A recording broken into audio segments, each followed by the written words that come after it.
और कितने दुर्भाग्य की बात कि जो शायरी स्टेट के अगेंस्ट लिखी गई थी, जो स्टैब्लिशमेंट के, स्टेट के, सरकार के, गवर्नमेंट के अगेंस्ट लिखी गई थी, इंदिरा गांधी की सरकार के अगेंस्ट, आज वही शायरी किस तरह से नक्सलाइट मूवमेंट, जो माओइस्ट मूवमेंट है, उसके ऊपर कितनी सार्थक होती। मैं इस विषय से उसी तरह से अछूता था जिस तरह से एक आम अर्बन प्रोफेशनल ज्यादा ध्यान नहीं देता है।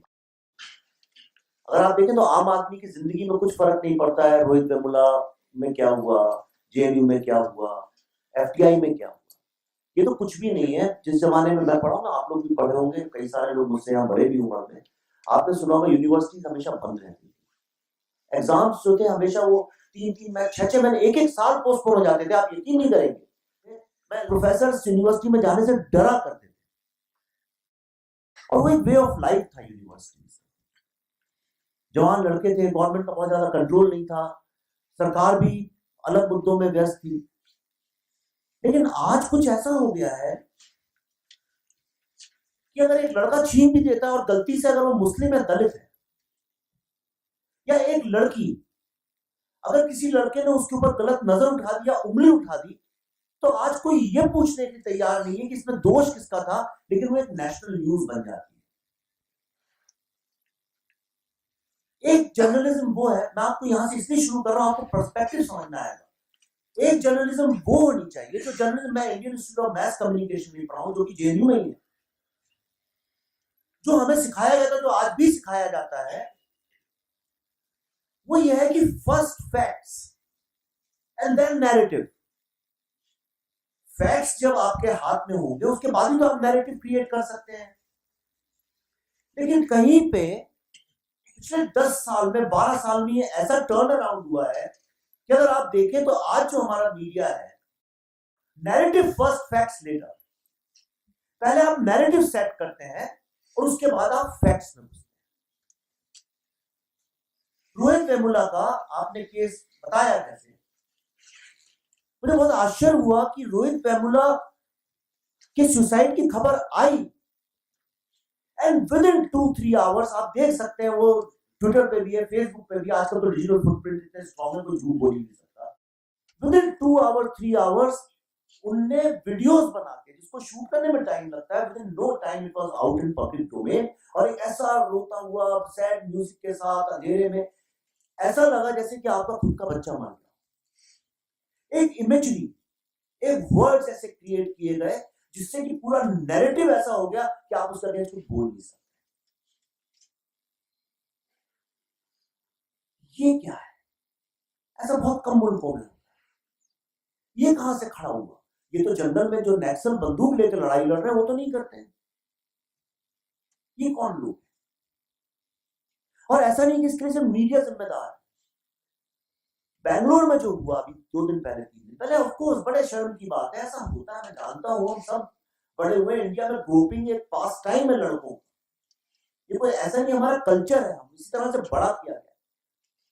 लेकिन इसके पहले कुछ पता भी चले, एक नैरेटिव आपके सामने ऐसा क्रिएट किया गया है, जो जिसमें मैं इस पे आऊंगा अभी, पर ऐसा नैरेटिव क्रिएट किया गया कि एक जो पूरा का पूरा जो समूह है वो, इसलिए आपने जो बोला मैन वर्सेस वुमेन, ये उसका सबसे बड़ा केस है। कुछ लोगों ने ट्विटर में एक हैशटैग चलाया, उसका नाम था नॉट ऑल मैन, जो बिल्कुल सही है। हर लड़का, हर आदमी तो रेपिस्ट नहीं है। आप पूरी की पूरी जो मर्दों की कम्युनिटी है उसको कैसे रेपिस्ट बोल सकते हैं? इतना इस बात का विरोध नहीं हुआ कि लड़कों ने क्या किया, विरोध इस बात का हुआ कि आप लोग ये कैसे चला सकते हैं नॉट ऑल मैन। आप देखते होंगे कई ऐसी खबरें जिनका कोई लॉजिकल सेंस नहीं बनता है, पर वो इतनी बड़ा रूप ले लेती है, घंटों महीनों उस पर चर्चा चलती रहती है। यानी एक देश के लिए इससे शर्मनाक बात क्या हो सकती है कि जिन लोगों ने कोई अवार्ड जीता भी नहीं था, वो लोग ये अवार्ड वापस कर रहे हैं। सच्ची में, यानी तो फैक्ट है। श्री दिवाकर बैनर्जी, मैं नाम लेके बता रहा हूँ आपको, क्योंकि अनुपम खेर ने ट्वीट किया था, वो अवार्ड जल्दबाजी में, उत्साह में आके इतने एनर्जेटिक थे वो लोग उस वक्त कि वो उठा के दिवाकर बैनर्जी ने वापस कर दिया भारत सरकार को, जो दूर दूर तक उनका कुछ लेना नहीं। ये स्थिति कैसे क्रिएट हुई? मैं आपको छोटा सा बैकग्राउंड बताता हूँ। सन 2011 में Indian school of business Hyderabad में वर्ल्ड के टॉप 10 बिजनेस स्कूल्स में कैपिटलिज्म का जो एपेक्स इंस्टीट्यूट हो सकता है, वहां के मैं पढ़ा रहा था, वहां क्रिएटिव थिंकिंग। कुछ लड़कों ने कहा कि हम देश के लिए कुछ करना चाहते हैं। जो नौजवान अनरूटेड, ज्यादा जिन्हें गरीबी नहीं देखी है, जो ज्यादा बहुत ज्यादा मिडिल क्लास नहीं समझते हैं, जो 50-60 लाख रुपए फीस देके पढ़ाई कर रहे हैं, ऐसे लोग अक्सर कुछ समाज के लिए जब करना चाहते हैं तो जनरली जो सुपरफिशियल बात जो कि मीडिया में दिखाई पड़ती है उसके ऊपर कुछ करना चाहते हैं। उन्होंने कहा नेशनलिज्म पे एक 10 मिनट की फिल्म बनाना चाहते हैं। मैंने कहा क्यों 10 मिनट की फिल्म बनाते हो? कल को तुम भी नहीं देखोगे और ये एक आध बार दोस्तों को दिखाओगे और ये पड़ी रहेगी, इसका कुछ फायदा नहीं है।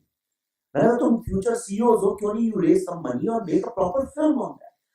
और कुछ ऐसा हुआ, जब ईश्वर कुछ करना चाहता है, कहते हैं जब कुदरत आप कुछ होना चाहते तो कुदरत आपको समर्थन, आपको सपोर्ट करने लगती है।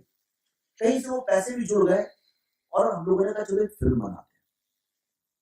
वही घिसा पिटा नैरेटिव कि भाई कोई है, उसके साथ अत्याचार हो गया, उसने बंदूक उठा ली। वो चाहे कहानी कश्मीर में आप सेट कर दीजिए, चाहे वो कहानी आप किसी गांव में डाकू के यहाँ सेट कर दीजिए, तो वो कहानी चाहे आप नेशनलिज्म के साथ सेट कर दीजिए, उसकी एक्सेप्टेबिलिटी है। ये कोई गरीब है, उसकी बहन का रेप हो गया या उसकी माँ को मार डाला है, बाप को मार डाला, उसने बंदूक उठा ली और अत्याचार के खिलाफ आवाज उठाई, जय नेशनलिज्म। मैं भी उसी रास्ते पे। पर धीरे धीरे जब रिसर्च करते करते मैं पढ़ने लगा तो मुझे एक बात जो थी वो बार बार जो खटक रही थी वो फिल्म बनाने में, तो मुझे हमेशा लगता था इसको कुछ गड़बड़ है, इसको रोकते हैं, कुछ सोचते हैं। वो ये थी कि एक तरफ कई लोग कहते थे कि हमारी यूनिवर्सिटीज में कुछ लड़के जो हैं वो नेशनलिज्म की तरफ भागते हैं। आपने सुना होगा ये कि लड़के तादाद में चले जाते हैं, कितने प्रेसिडेंसी कॉलेज से गए, जेएनयू में लड़के जो नेशनलिज्म में जाते हैं। मैंने सोचा कोई हिंदुस्तान का क्या ऐसा माँ बाप हो सकता है, इसमें कोई रिसर्च की जरूरत नहीं है, तो कोई ऐसा एक माँ बाप हो सकता है जो अपने बच्चे को ये सिखाता हो कि जिस दिन तुम यूनिवर्सिटी में जाओगे उस दिन तुम बंदूक उठाने की बात करना, देश के टुकड़ों की बात करना, या तुम जाके एक रेवोल्यूशनरी बन जाना और जाके गांव में नेशनल मूवमेंट को ज्वाइन करना। क्या ये पॉसिबल है? ये तो पॉसिबल नहीं है। तो ये सीखते कहां से? और अगर नेशनलिज्म अर्बन एरियाज में और खासतौर पर यूनिवर्सिटीज में अगर ये इतनी एक्टिव है तो ये आती कहां से? Then I started probing into and I realise कि मैं अपने कॉलेज में, भोपाल में मैं स्कूल ऑफ सोशल साइंसेज में पढ़ता था और मैं काफी ड्रामा में, थिएटर में, डिबेट्स में काफी एक्टिव भी था। और चूंकि जब ऐसे लड़के जो होते हैं उनके साथ लड़कियां सेफ फील करती है, तो इसलिए हमारे यूनिवर्सिटी में बहुत कम लड़कियां थी, 15-20 की मुश्किल से, और 2000 लड़के जो उन्हें पूरे टाइम ऐसे देखते थे जैसे कि उनका ऑपरेशन कर रहे हो लेजर से। तो उस वक्त हाउ प्रोफेसर्स इन्फ्लुएंस्ड अस, और किस तरह से कई प्रोफेसर्स ने अपनी राइटिंग्स, अपनी विचारधारा और हम लोगों को ऐसा तैयार कर दिया कि हम लोग जाके बसें जलाया करते थे। मैंने कितनी बसें जलाई है मैं जानता हूं। हम लोग विधानसभा पे जाके पत्थर मारा करते थे, हम किसी प्रोफेसर को पढ़ाने नहीं देते थे, और जबकि मेरे फादर खुद वाइस चांसलर रह चुके, तो मुझे तो घर में किसी ने नहीं सिखाया ऐसा। Then I realized the link between students and nationalism is nothing but the professors, the faculty. और उसके बाद एक फ्लैशबैक की तरह से things started appearing in my mind and I realized जब मैं IMC में गया था, जेएनयू की बात कर रहा हूं, तो वहां पे प्रोफेसर को कॉमरेड बोलने से आपको 5-6 नंबर एक्स्ट्रा मिलते थे, आपके पेपर जल्दी हो जाते थे, आपको बेस्ट जगह पे अप्रेंटिसशिप के लिए भेज दिया जाता था। And as we went deeper and deeper and deeper, I realised कि आज हिंदुस्तान की जो सबसे बड़ी समस्या है वो है नेशनल माइंडसेट।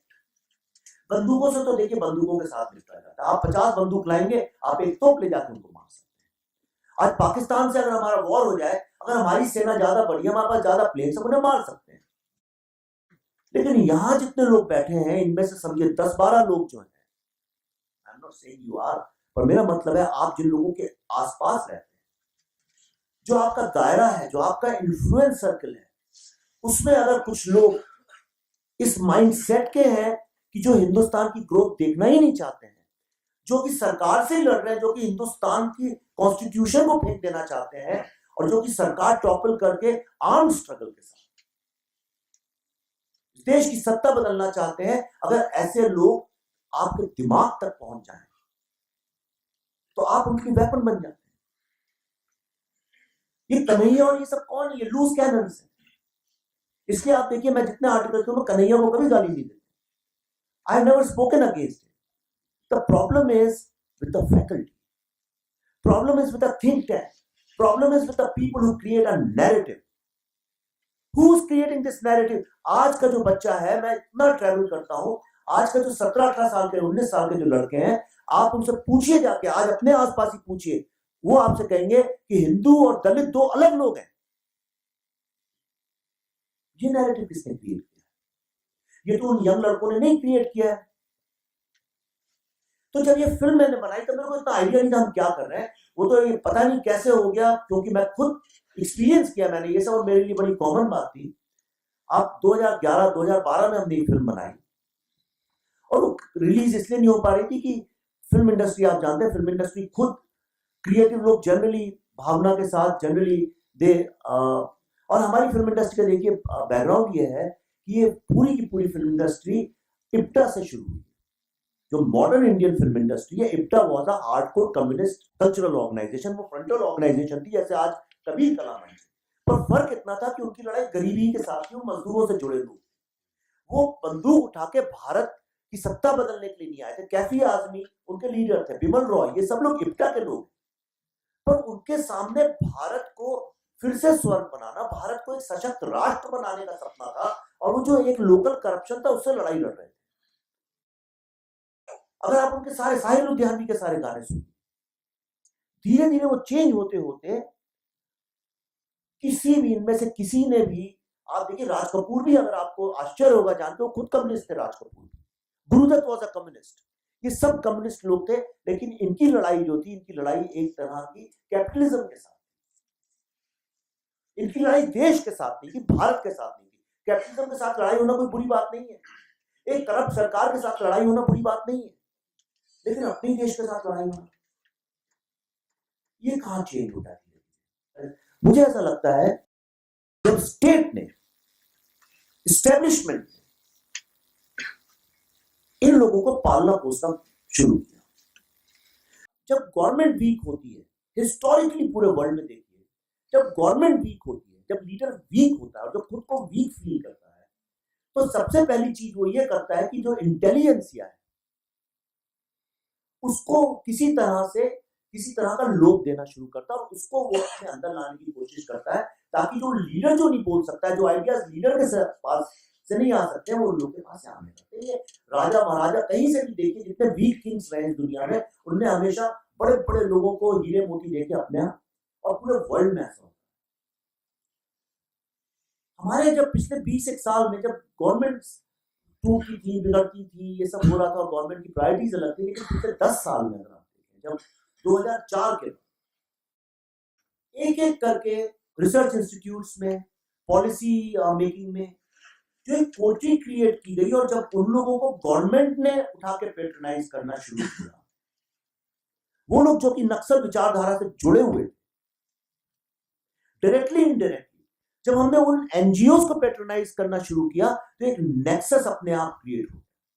ऐसा कोई भी आदमी जो ये कहता है कि मुझे भारत पे गर्व है, उस आदमी को किनारे कर दिया गया, और जो फॉरेन आइडियोलॉजीज की बात करने लगा उसको शासन के अंदर ले लिया। आप देखिए हिंदुस्तान का जो नैरेटिव है आज वो दो तरह से डिवाइडेड है। एक वो लोग हैं, मैं आपको एक बात बता दूं, मैं आईआईटी बॉम्बे में गया था एक स्पीच देने के लिए, और वहां प्रोफेसर जो थे उन्होंने मुझे एक बड़ी अजीब सी बात बताई। ये रुपए का जो सिंबल आप देखते हैं ना, जो नया वाला सिंबल है, उन लोगों ने क्रिएट किया, और करीब मोर देन 100 पेटेंट्स जो है उनके डिपार्टमेंट के साथ है। इंडिया में जो लड़का अपना आईटी एग्जाम जो टॉप करता है, जो लड़का, he is assigned to that department, is one of the, not one of the, is the best department in the all IIT. उसके जो प्रोफेसर हैं वहां पे, आप जानते होंगे कई लोग, प्रोफेसर भागवत, उन्होंने मुझसे ये बोला कि वो वैदिक साइंस में उनका स्पेशलाइजेशन है। उन्होंने कहा मैं जब वैदिक साइंस में जाके बात करता हूँ आजकल पिछले कुछ एक सालों से, तो लोग मुझे संघी बोलते हैं। एक साइंटिस्ट ये बात कह रहा है, और जबकि उनका वाकई में कुछ लेना देना। ये जो डिवाइड इंडिया में, जो लोग अपने देश से प्यार करते हैं या जो देश के लिए कुछ करना चाहते हैं, और जो भारतीय परंपराओं से, और हर भारतीय परंपरा को रिग्रेसिव समझना, ये भी एक बड़ी अजीब तरह का नैरेटिव है जो कि बिल्कुल बेवकूफी की बात है। ऐसे लोगों को काट पीट के अलग कर देना, एक middle class small town non English speaking आदमी को अलग कर देना, और ऐसा कहना कि लिबरलिज्म जो है वही जो है वो एक राष्ट्र को आगे ले जाने का तरीका है। ये डिवाइड जो है ये हिंदुस्तान में पहले कभी था नहीं। डिस्पाइट नेहरू जी की सोशलिज्म, उनका एक लिबरलिज्म, उन सब के बावजूद ये कभी था नहीं। हिंदुस्तान के आप नेता देखिए, आप हिंदुस्तान के जो आइकॉन्स है सब देखिए, तो जमीन से जुड़े हुए छोटे शहरों से निकले हुए लोग हुआ करते हैं। इनको डिवाइड करने का काम पिछले 10-12 साल, सारी faculties, almost all the faculties आप देखिए ह्यूमैनिटीज में, दे आर ऑल, उनका जितना टॉप है आप देखिए सारे लेफ्टिस्ट कम्युनिटी के। मैंने अपनी आंखों से फेस किया। जब मैं इस फिल्म को, जब किसी ने रिलीज नहीं किया, देन आई सेड कि ठीक है, let's take it to universities. And what, तब एफटीआई में प्रॉब्लम चल रहा था, what can be the first university? I said I will go back to my university, let's go back to JNU. और JNU में जो उसकी प्रोफेसर थी फिल्म्स डिपार्टमेंट, आप बताइए अगर आप लॉयर हैं और आपने पेपर लिखा है तो what is the best place to go for it? Law university. Similarly I wrote to Jawaharlal Nehru university में जो सिनेमा की जो हेड है मिसेस भास्कर, हीरा भास्कर, मैंने उनको लेटर लिखा कि मैं फिल्म दिखाना चाहता हूँ। बहुत दिन तक वो टालती रही इस बात को, उन्हें नहीं दिखाने दिया, और लास्ट में उन्होंने से बोला कि नहीं, हमारी कुछ पॉलिसी, हम ये फिल्म नहीं दिखा सकते। That's what she told me. She wrote it. मैंने कहा ठीक है, no problem. I withdrew from that, मैं भूल गया। 3 दिन के बाद, आफ्टर 3 days, मैंने ट्विटर पे पढ़ा कि मेरे मित्र हैं हमसे, मैं तो उनका ट्वीट मैंने पढ़ा कि I am showing my film in JNU tomorrow. Film का नाम था अलीगढ़, जो कि एक होमोसेक्सुअलिटी की प्रॉब्लम के ऊपर। Then I lost it. मैंने कहा एक फिल्म जो कि एंटी नेक्सल, जो एंटी नेशनल लोगों के ऊपर, जो मॉरिज्म के ऊपर बनी हुई है, उस फिल्म को आप दिखाने की परमिशन नहीं दे रही हैं, और जो कि होमोसेक्सुअलिटी पे बनी हुई, जो कि एक सेकंड प्रायोरिटी होनी चाहिए कंट्री के लिए at this point of time. मैं ये नहीं कह रहा हूं, आई एम नॉट एंटी, उसको आपने रोक दिया है। उस वक्त किसी एक लड़के ने मुझे चिट्ठी लिखी, ईमेल लिखा, और उसने कहा कि सर अगर आप चाहें तो ये फिल्म हम कुछ लोग मिलकर देख सकते हैं। I said why not. उस फिल्म को दिखाने के लिए इतना विरोध। अच्छा, विरोध स्टूडेंट्स नहीं, वहां तो 4-1 हजार स्टूडेंट आ गए थे देखने। विरोध आया मीडिया से। अब मीडिया का इससे क्या लेना देना? एक फिल्म जेएनयू में दिखाई जा रही है या नहीं दिखाई जा रही है, इस बात से मीडिया का क्या लेना देना? आज हम 100 लोग यहाँ बैठ के एक स्पीच दे रहे हैं, नहीं दे रहे हैं, उससे किसी का क्या लेना देना?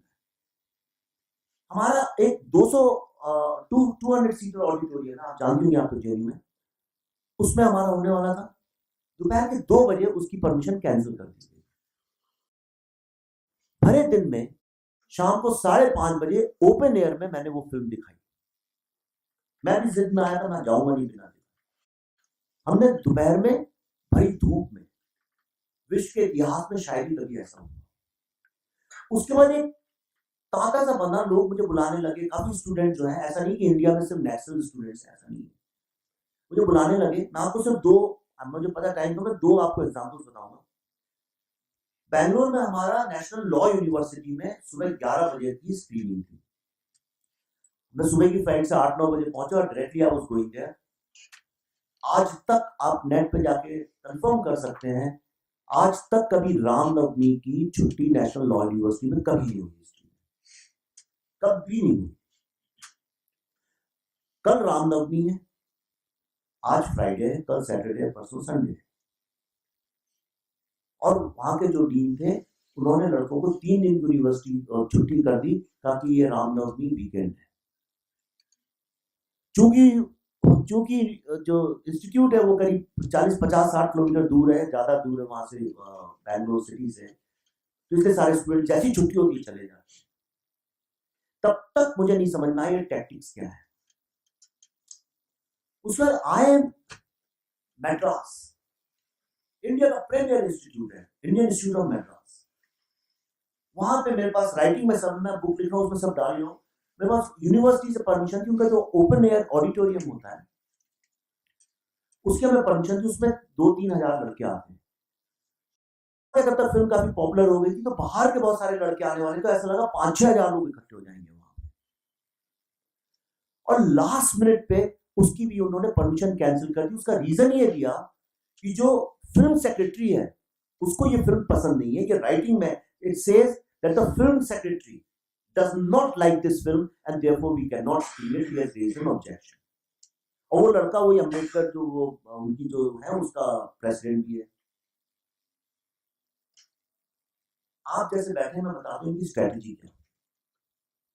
ये 4-6-10 लड़के पहले से डिसाइड करके रखते हैं और ये फैल जाएंगे, कहीं अलग अलग बैठते हैं, कभी ग्रुप में नहीं बैठे, ये अलग अलग फैल जाएंगे। आपको ऐसा लगेगा ये सब अलग अलग है और वो सब एक हैं, एक सूत्र में जुड़े हुए हैं, एक कड़ी में जुड़े हुए हैं, एक ही चीज वो जानते हैं क्या बोलना है। तो जब मेरी फिल्म चल रही थी तो मैं बाहर बैठा हुआ था, एक लड़का कहीं से आ रहा था, उसने मुझे बड़े गुस्से से देखा। मैंने उससे कहा तुम फिल्म नहीं देखोगे? तो उसने कहा मैं देख चुका हूँ। तुमने कैसे देखा? आजकल टॉरेंट में सब चली जाती है। तो उनसे बात करने लगा, तो मैंने तुम इतने गुस्से में क्यों? कहता I don't want this film to release. I asked him why. I think अगर हर तरह की फिल्मों को रिलीज होने का इसमें हक है। कहता no, because it's a very Brahminical thought. He knew that I'm a Brahmin, तो मैं मानता नहीं इन सब बातों को। अब Brahminical thought इसमें क्या है? एक फिल्म अगर ये कहती है कि जिस तरह से तालिबान, IS, ये बच्चे पढ़े तो नहीं होते इस सोच के कि हमें जाके सुसाइड बॉम्बर बनना है, जिस तरह से छोटे से बच्चों को ब्रेन वॉश किया जाता है और उनको सुसाइड बॉम्बर बनाया जाता है, इसी तरह से हिंदुस्तान में भी एक बहुत बड़ा ग्रुप है जो कि इन्फ्लुएंस कर सकता है दिमागों को और वो इन्फ्लुएंस करके उनको नेशनलाइट्स, माओइस्ट बना रहा है। It's a thought. लेकिन ये चाहते हैं कि इनके बारे में कोई चीज बाहर ना आए और इनकी स्ट्रेटेजी ये होती है कि ये आपको, आप कुछ भी बोलें, ये आपको क्लास स्ट्रगल पे, आपको दलित उस पे, ब्राह्मणिज्म पे और मैन वर्सेस वुमेन, इस चीज पे ही लेके आ जाएंगे। सिंस आई अंडरस्टूड दैट, आप यकीन नहीं करेंगे, वाइस चांसलर के सामने मुझे वहां से 2 लड़के मारने स्टेज पे आ गए, vice chancellor did not utter a word. उल्टा वो मुझसे ही सवाल पूछने लगे। And he asked me a very strange question. कहते आप पैसे की ऐसे बात करते करते, मैंने कहा money is the most creative thing human beings have created. कहते वो इकोनॉमिक्स के प्रोफेसर थे, उनका ईगो आ गया, उन्होंने कहा किसने बोला है ये, आप कैसे बोल सकते हैं ये? मैंने कहा कौटिल्य ने बोला। कहते कौटिल्य कौन? मैंने कहा कौटिल्य मतलब चाणक्य। उसके बाद कई जगह यूनिवर्सिटी में, फाइनली मैं आपको बताता हूँ जादवपुर यूनिवर्सिटी में, मैं अपनी लाइफ में, मैं स्टूडेंट लीडर भी रहा हूँ, मैं अपनी लाइफ में कभी प्रिपेयर नहीं था कि कभी कोई मुझ पर अटैक करेगा। I feel so safe in India. Jadavpur university में जब मेरी कार घुसी तो नीचे पोस्टर्स बन रहे थे बहुत सारे, and I looked at a poster, उसमें लिखा था अग्निहोत्री फासिस्ट ब्राह्मण गो बैक। इन लड़कों ने सडनली देखा कि भाई car has come and somebody recognised me, और पूरी कार के ऊपर गिर गए, कोई ऊपर चढ़ गया, इन्हें गाड़ी तोड़ डाली, मैं नीचे उतरा, मेरा कंधा तोड़ डाला। आप हिंदुस्तान के इतिहास में, वर्ल्ड के इतिहास में पहली बार ऐसा कभी हुआ होगा, एक फिल्म रिलीज के पहले we had to show it on a bedsheet. मैंने लड़कों को भेज के हॉस्टल से बेडशीट मंगाई, सब फाड़ के तोड़ दिया। बीच में जब फिल्म चल रही थी, अभी तक मुझे ऐसा लगता था कि लड़के गुमराह हैं। मेरा कंफर्मेशन ये तब हुआ कि फिल्म चल रही थी और बीच में आके वहां के जो रजिस्ट्रार थे जादवपुर यूनिवर्सिटी के, उन्होंने आके फिल्म रुकवा दी। And you know what he said? Quote unquote, there is no place for alternate narrative in this university. The registrar of Jadavpur University, इसलिए मैंने अपनी बुक का नाम भी रखा है no place for alternate narrative, because वो चीज मेरे घर में ऐसे घुस गई क्योंकि सारी जिंदगी मैंने इन लोगों के मुंह से सुना है कि there is no place for dissent. The leftist of this country, वो हमेशा कहते हैं कि इस कंट्री में ऑल्टरनेट नैरेटिव की जगह ही नहीं है, लेकिन ये उल्टा है। Because they have poets with them, because they have artists with them, because they have writers, filmmakers, media intelligentsia with them. तो हमें ऐसा लगता है, जैसा आप बता ही रहे थे, कि ऐसा लगता है हमको यहाँ जब इतने सारे पढ़े लिखे लोग कोई बात करें तो जरूर सही बात कर रहे होंगे। बेचारा वो लड़का उसने सुसाइड कर लिया, बताइए वो मुस्लिम लड़का था, उसको इन्हें किडनैप कर दिया, मार डाला होगा, पता नहीं कहाँ गया, एफटीआई ने लेके किसको उठा के बैठा दिया। फैक्ट और ट्रूथ, इन चीजों से आप दो लोगों को अलग ले जाइए। आप फैक्ट को किनारे रख दिया, आप एक नैरेटिव क्रिएट कर दीजिए और फिर आप लड़ाई लड़ते रहिए उसके ऊपर। तो एनीवे आपका जो पहला मुद्दा है वही गलत है। दैट्स व्हाई आई से जो सबसे बड़ा आज इंडिया के ऊपर थ्रेट है, वो थ्रेट है एक माइंडसेट का। ये माइंडसेट ऐसा क्रिएट किया जा रहा है इस देश के अंदर, जो यंग बच्चे, यू वोंट बिलीव इट, जो यंग बच्चा है उसको ऐसा लगता है कि हिंदुस्तान के मोहल्ले गली में सब जगह पे हिंदू और मुसलमान एक दूसरे को काट रहे हैं। जो हिंदुस्तान के बाहर रहता है उसको भी ऐसे ही लगता है। और इनकी पहुंच जो है वो फॉरेन मीडिया में फैली हुई है। बरखा राइट्स और वॉशिंगटन पोस्ट, कोई लिखता है गार्जियन के लिए, ये सब लोग जो है टॉप उनके लिए लिखते हैं। एंड दे ऑलवेज, क्या कारण है, जितने लिटरेचर फेस्टिवल्स हैं उनमें एक भी ऐसा आदमी नहीं जो देशभक्त हो। क्या कारण है, जितने भी फिल्म फेस्टिवल्स हैं वहां पे ऐसी किसी फिल्म को नहीं बुलाया जाता है जो फिल्म अपनी कंट्री के बारे में बात करती है। What is the reason? कभी किसी ने इन सवालों को उठाया है?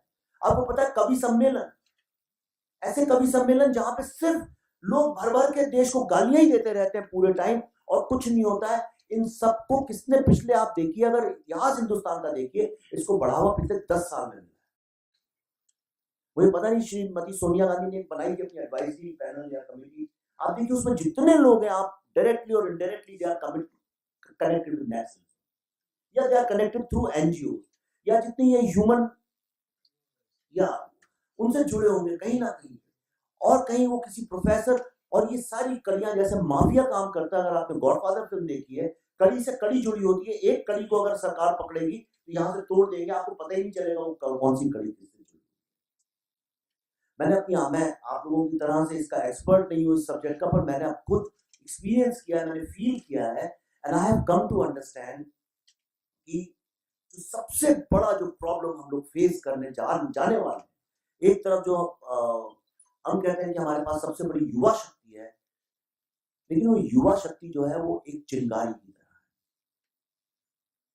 है। इतना अनएम्प्लॉयमेंट इस कंट्री में है, आप कल्पना नहीं कर सकते कितनी सारी यूनिवर्सिटीज है जहाँ पढ़ाई ही नहीं होती है, लड़के फेल होकर फिर से पढ़ते रहते हैं, यही सब होता रहता है और कुछ नहीं होता है। जो पॉलिटिकल ग्राउंड्स बन गए इस कंट्री के, मेरा ऐसा विश्वास है कि अगर इस स्थिति को पर इमीडिएटली अरेस्ट नहीं किया गया तो वो दिन बहुत दूर नहीं है जब हमारे कैंपसेस में तलवारें और बंदूकों के साथ एक इंटरनल सिविल वॉर क्रिएट होने वाला है। मेरे पास कोई इसका डेटा नहीं है, मेरे पास कोई रिसर्च नहीं है, मैंने सिर्फ आंखों से देखा है और जो मैं ऑब्जर्व किया है मैंने, मुझे ऐसा लगता है इतना ज्यादा डिवाइड क्रिएट किया जा रहा है। जेएनयू इसलिए आ जाता है सामने क्योंकि वो दिल्ली में, आज हिंदुस्तान की यूनिवर्सिटीज में genuinely there is no place for an alternate narrative, और ये तभी चेंज हो सकता है जब हम अपनी फैकल्टी को चेंज करें।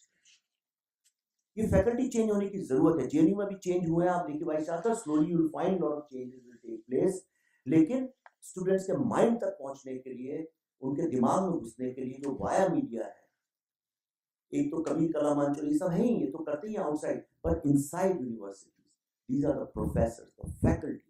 You cannot imagine unless you go and visit all these faculties, you cannot imagine कि कितने venomous और कितने vicious और कितने एंटी नेशनल हो चुके हैं। और इसके लिए स्टूडेंट्स को दोष देने से ज्यादा मेरा ऐसा ख्याल है कि we should start putting the blame on the professors, on the vice chancellors. Thank you.